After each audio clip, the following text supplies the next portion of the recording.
The great KAPOK Tree. tree.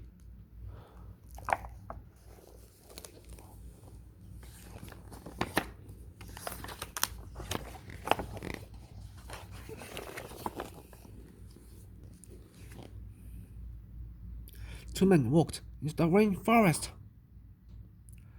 1 month before, the forest had been alive with the sounds of squawking birds and howling monkeys. Now all was quiet as the creatures watched the 2 men and wondered why they had come. The larger man stopped and pointed to a great kapok tree. Then he laughed. The smaller man took the axe he carried and struck the trunk of the tree. Whack! Whack! Whack! The sounds of the blows rang through the forest. The wood of the tree was very hard. Chop! Chop! Chop! The man wiped off the sweat that ran down his face and neck. Whack! Chop! Whack! Chop! Soon the man grew tired. He sat down to rest at the foot of the great kapok tree. Before he knew it, the heat and hum of the forest had lulled him to sleep.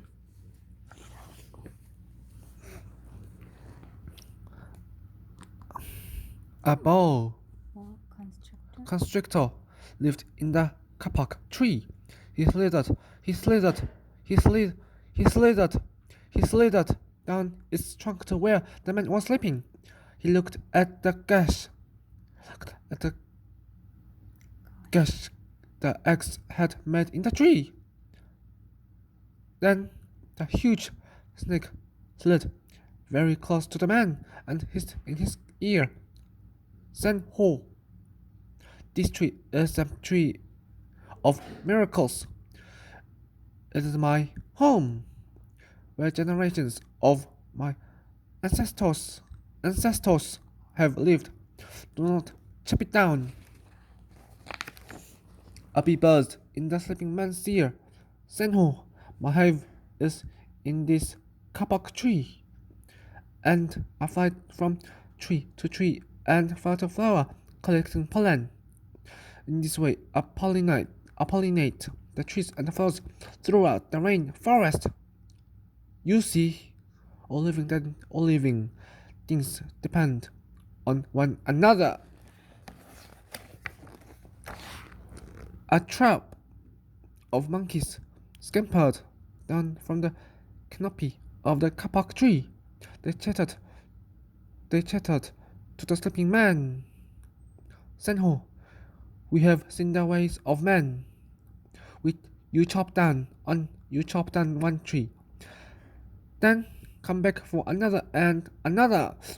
The roots of these great trees will wither and die, and will and there will be nothing left to hold the earth in place.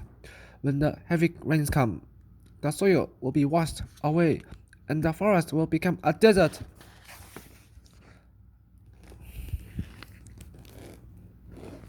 A toucan,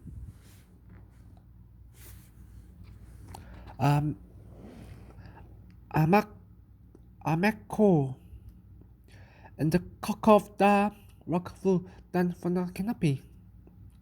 Senho squawked the toucan. You must not, you must not cut down this tree.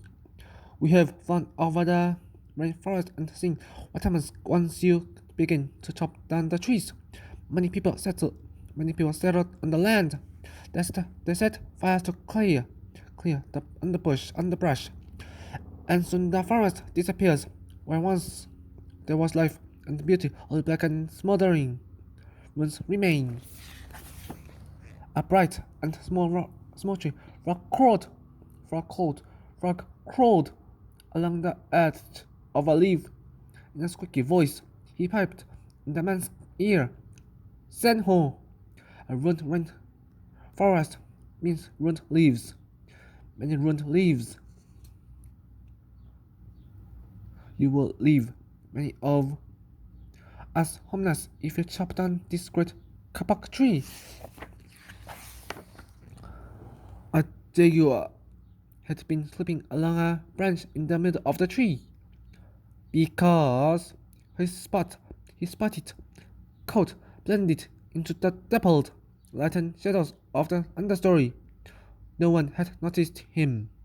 Now he leapt down and padded silently over to the sleeping man. He growled in his ear. Senho, the kapok tree is home to many birds and animals. If you cut it down, where will I find my dinner? 40 porcupines swung down from branch to branch and whispered to the man, Senho, do you know what we animals and humans need in order to live? Oxygen.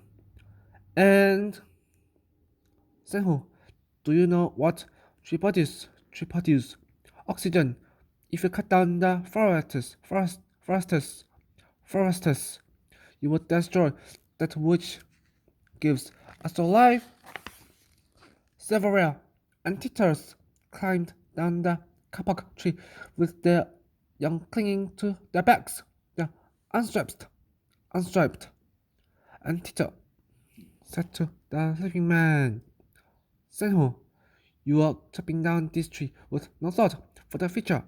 And surely you know that what happens tomorrow depends upon do you what you do today. The big man tells you to chop down a beautiful tree. He does not think of his own children, who tomorrow must live in a world without trees. A three-toed sloth had begun climbing down from the canopy when the man first appeared. Only now did she reached the ground, plodding over ever so slowly over to the sleeping man. She spoke in her deep and lazy voice. Senhu, how much is beauty worth? Can you live without it?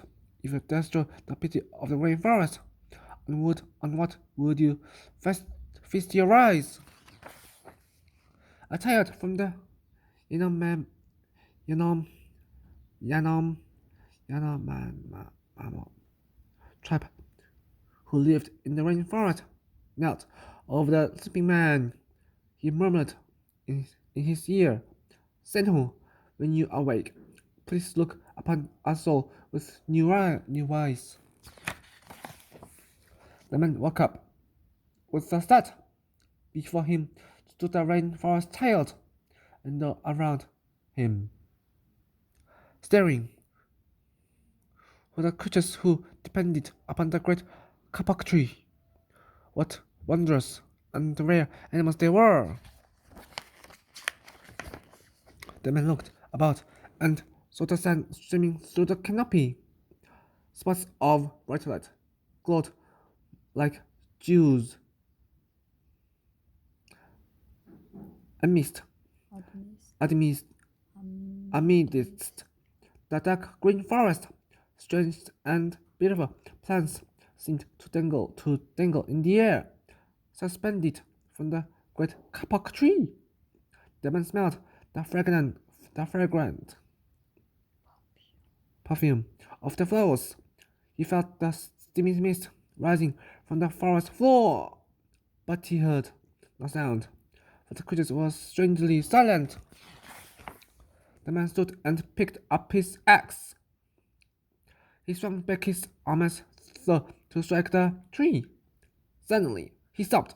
He turned and looked at the animals and the child. He hesitated.